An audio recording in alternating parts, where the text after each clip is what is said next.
Oke, kita lanjutkan. Nah, selanjutnya adalah gagasan Cicero tentang keadilan. Tadi kan adanya negara tadi di antara pilarnya yang membuat negara tetap tegak adalah keadilan. Kata Cicero, ada beberapa prinsip yang berhubungan dengan keadilan. Keadilan itu, kata Cicero, adalah perekat masyarakat dan hukumlah yang menegakkannya. Jadi ini ada keterkaitan antara masyarakat, keadilan, dan hukum. Keadilan akan tegak kalau hukum tegak. Kalau keadilan sudah tegak, maka masyarakat akan rekat. Teorinya kan begitu berarti. Jadi masyarakat akan kompak bersatu, negara utuh. Ini kalau dibalik berarti kalau hukum hancur, berarti keadilan juga hancur. Kalau keadilan hancur, masyarakat pasti juga hancur. Ini 3 serangkai yang tidak bisa dipisah-pisah. Keadilan, masyarakat, dan hukum. Maka mari kita sangat hati-hati demi keutuhan negara. Pertama-tama aspek penegakan hukumnya. Kalau hukum, aturan, undang-undang itu insya Allah ya semua negara sudah punya. Apalagi kita Indonesia ini sudah sangat kaya dengan hukum, aturan, undang-undang. Tinggal penegakannya serius atau tidak. Kalau penegakannya tidak serius, ya keadilan tidak akan tegak. Kalau keadilan tidak tegak, masyarakat tidak rekat. Tidak rekat itu berarti masyarakat juga akan kacau balau, pecah-pecah. Ya kalau masyarakat terus pecah-pecah, gontokan sesama sendiri, sejarah mengajarkan kita ya biasanya tidak lama lagi satu kerajaan, satu dinasti, satu negara bisa jatuh. Jadi berarti apa? Keadilan dan hukum itu kunci. Kemudian ada lagi kalimat dari Cicero, kita dilahirkan untuk keadilan. Dan apa yang adil itu didasarkan kepada yang alami, bukan yang opini. Tadi kan kita hidupnya untuk mencari dan menegakkan keadilan. Dari mana kita rumuskan apakah sesuatu itu adil atau tidak? Ya dari natur atau sesuatu yang alami atau dari fakta-fakta kenyataan-kenyataan hidup. Atau pakai istilahnya Cicero itu akal sehat dan fakta-fakta. Jadi kalau bahasa agama ya sesuai dengan sunnatullah, itulah adil. Maka kalau teman-teman nanti belajar tentang hukum itu kan ada standar-standarnya, rumus-rumusnya.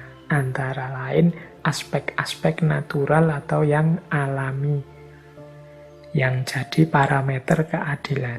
Yang jelas bukan opini. Opini itu pendapat pribadi, pandangan pribadi, kesan pribadi. Kalau keadilan kok standarnya opini-opini, ya nanti setiap orang menganggap pikirankulah yang paling adil. Pandangankulah yang paling adil, opinikulah yang paling adil.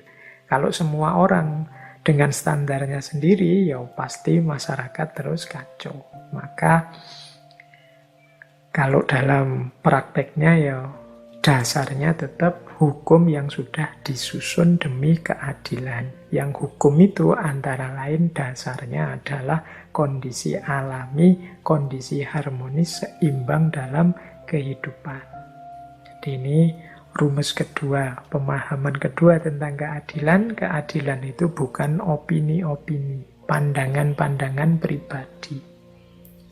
Karena kadang-kadang pandangan pribadi itu ya hidup sejauh dan sesuai kepentingan dan jangkauan berpikirnya.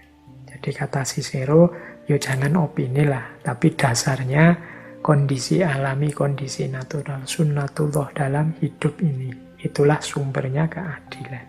Bahkan selanjutnya, Cicero berkata begini, pengetahuan yang dipisahkan dari keadilan dapat disebut sebagai kelicikan dan bukan kebijaksanaan.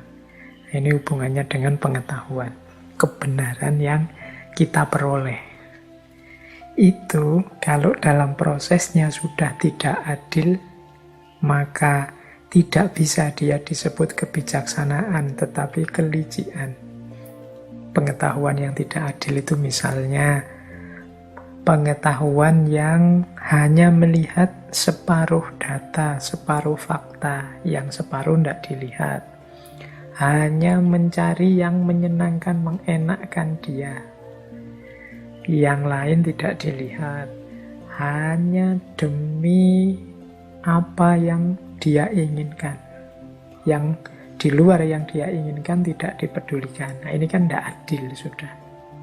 Mungkin dia menyebutnya, saya benar loh, saya punya datanya loh, tapi saya juga sudah memikirkan ini, saya punya faktanya dan lain sebagainya. Tapi kok datanya dipilih, faktanya disaring yang cocok dengan keinginannya saja. Wah, itu berarti sudah tidak adil sejak dalam pikiran. Kalau sudah begitu, berarti itu bukan kebijaksanaan. Kata Cicero itu lebih dekat dengan kelicikan. Jadi orang licik itu kan begitu, pengetahuannya dipilih-pilih yang menyenangkan, menguntungkan dia saja. Itu boleh direfer dulu ketika kita membahas sofisme, termasuk beberapa gagasan dari Protagoras yang kita bahas 2-3 minggu yang lalu. Jadi bahkan sejak level pengetahuan, sejak level pemikiran kita harus adil. Kan masih pikiran, Pak, belum diterapkan ya. Kalau masih pikiran, maka pikiranmu tidak bisa disebut bijaksana, tetapi disebut licik. Jadi licik itu berarti orang yang culas, ingin enak sendiri, ingin menang sendiri. Kalau sudah diterapkan, apalagi itu berarti sudah lahir kezoliman, ketidakadilan. Jadi ini jadi fokusnya semua orang, karena puncaknya nilai dalam hidup itu keadilan. Lawannya keadilan, ketidakadilan. Tapi ada yang lebih buruk dari ketidakadilan, kata Cicero. Apa? Ketidakadilan paling buruk adalah mencari keuntungan dari ketidakadilan. Tidak adil itu sudah sangat jahat, tapi ada yang lebih jahat dari itu, yaitu mencari keuntungan dari ketidakadilan. Dalam hidup ini kadang-kadang kan ada sistem-sistem, struktur-struktur yang tidak adil, menyulitkan kita. Dalam situasi seperti itu kok ada orang yang mencari keuntungan dari situasi tidak adil, dialah orang yang paling buruk.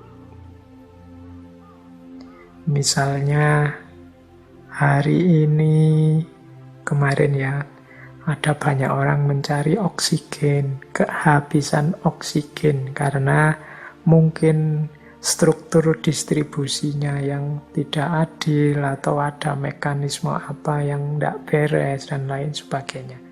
Menghadapi situasi semacam ini kan sudah tidak adil.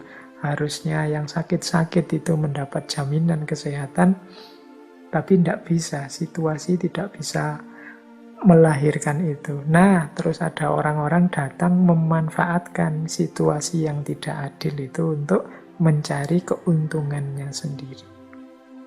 Ini orang yang paling jahat. Jadi itu ketidakadilan yang paling buruk. Situasi kezoliman terjadi dan kemudian ada orang datang menunggangi kezoliman itu untuk mencari keuntungan. Ini mungkin bisa kita renungkan untuk kita tidak masuk ke sana atau kita waspada jangan sampai terjebak oleh orang-orang yang mencari keuntungan dari situasi tidak adil.